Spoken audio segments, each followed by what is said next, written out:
मध्य प्रदेश के सागर में जो लोग जमीनों पर कब्जा किए हैं, अगर जमीन नापने पटवारी और राजस्व विभाग का अमला जाता है तो कब्जाधारी औरतों को, महिलाओं को आगे कर देते हैं या फिर खुद मारपीट पर उतारू हो जाते हैं। ऐसे सागर ग्रामीण क्षेत्र में कई मामले सामने आए हैं। ऐसा ही एक मामला सागर में सुर्खियों में है, जहां सागर के लंबरदार फैमिली से प्रफुल्ल दुबे के बेटे की जमीन पर कई लोग कब्जा किए हैं। सागर शहर का सुप्रसिद्ध श्री लक्ष्मी नारायण हॉस्पिटल, जहां मरीजों को साइटिका, स्लिप डिस्क, गर्दन एवं कमर दर्द, नर्व कंप्रेशन, झिंझनी, शून्यपन, गाठियावाद, लकवा, एवीएन एवं जोड़ों के दर्द का बिना ऑपरेशन इलाज उपलब्ध। तो संपर्क करें Shri Lakshmi Narayan hospital, university road, Pathariya Jar, Sagar, Madhya Pradesh 9893554608। Praful Dubey का दावा है कि उनकी कई एकड़ जमीन बनगवा में है, जहां बीते 8 तारीख को उन्होंने एक विवादित जमीन पर सीमांकन करवाया था, जो उनकी जमीन थी। सीमांकन जब हुआ तो पता चला कई किसान उनकी जमीन पर कब्जा किए थे। बस इसी को लेके विवाद हुआ।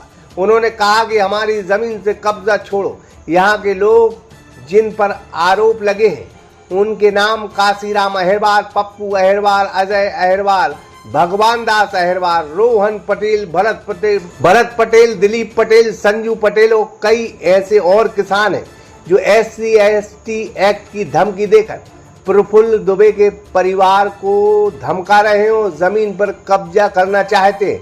उन्होंने SP को शिकायत भी की है।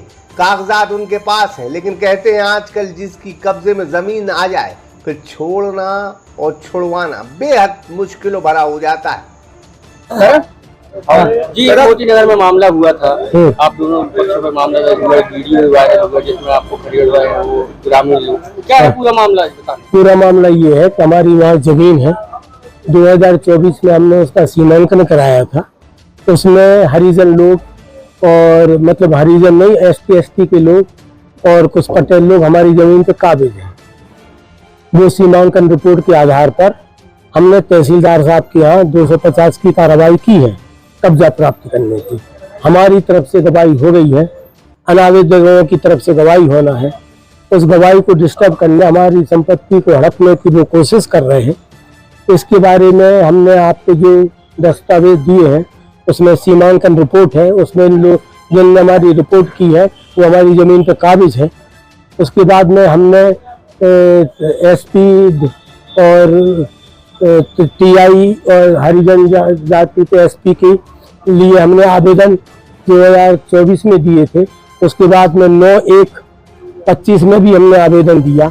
जिस दिन ये विवाद की स्थिति उन लोगों ने बनाई उसके एक दिन पहले 9 तारीख को भी हमने आवेदन दिया। वो हमारी जिस जमीन पे काबिज है उसमें हम नहीं जा रहे हैं। उसमें जब कोर्ट ऑर्डर करेगी तो हम उस पर पोजीशन लेने जाएंगे। पर हमारी वहाँ 25 एकड़ जमीन है। कितने लोग हैं जिन्होंने कब्जा कर रखा है? उसमें 8-10 लोग हैं, जिसमें एक 2 लोगों ने छोड़ा भी है। बाकी लोग कब्जा किए हैं, उनके खिलाफ हमने केस लगाया है। और उनको रास्ता हमारी जमीन में से नहीं है। यदि उनको रास्ता चाहिए और यदि हम रास्ता रोक रहे हैं तो भू राजस्व संहिता की धारा 131 में वो तहसीलदार के आवेदन लगा सकते हैं। उनको रास्ता मिलेगा यदि उनको पात्रता है तो। परंतु वो हमारी पूरी जमीन पर कब्जा करके हमारी पूरी जमीन हड़पना चाहते हैं। जमीन की वैल्यू बढ़ गई है, हमें किसानी से परेशान कर रहे हैं।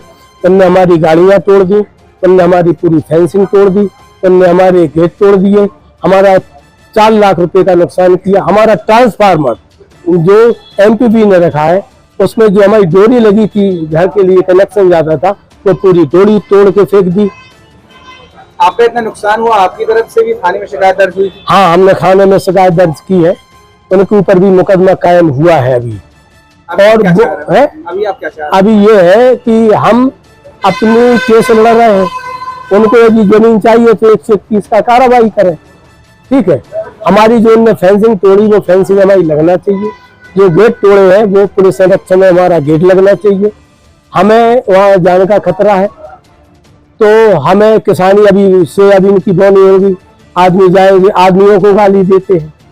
एक चीज और है, हमारे भतीजे दीपक दुबे की जमीन पे भी ये काबिज है। 5 साल से केस चल रहा है। कई बार बेदखली का आदेश हो गया, ये अपील में गए, अपील में वो बेदखली का खारिज हुआ। अपील में SDM कोर्ट ने लिखा, तहसीलदार ने मतलब RI ने और पटवारी ने कोर्ट को लिख के दिया कि ये खुद नाप का आवेदन लगाते, खुद माँ बहन की गाली देते हैं। तो तहसील एसडीएम कोर्ट ने अपने आदेश में लिखा है कि काशीराम गाली गलौज करता है, सीमांकन नहीं होने देता है, उधम करता है, और उसकी अपीलें दोनों खारिज की, जिसकी कॉपी हमने आपको दी है। वजह विवाद होता है और सागर में परंपरा है कि आदमी नहीं विवाद करता। यहाँ ऐसे मामलों में औरतों को आगे किया जाता है, महिलाओं को आगे किया जाता है, फिर छेड़खानी जैसे आरोप लगते हैं, SC ST जैसे आरोप लगाकर रिपोर्ट की जाती है और फिर कचहरी कोर्ट के चक्कर काटो। यही सिलसिला सागर में बदस्तूर जारी है। हम लोगों से ये कहेंगे कि इसमें कितनी सच्चाई है, क्या ऐसा सागर जिले में होता है? अगर होता है तो आप भी कमेंट्स बॉक्स पर कुछ लिखें ताकि प्रशासन चेते, सरकार चेते और कुछ ऐसे कठोर नियम बने ताकि किसी की जमीन पर कोई कब्जा न कर सके। सागर एक्सप्रेस न्यूज ब्यूरो रिपोर्ट।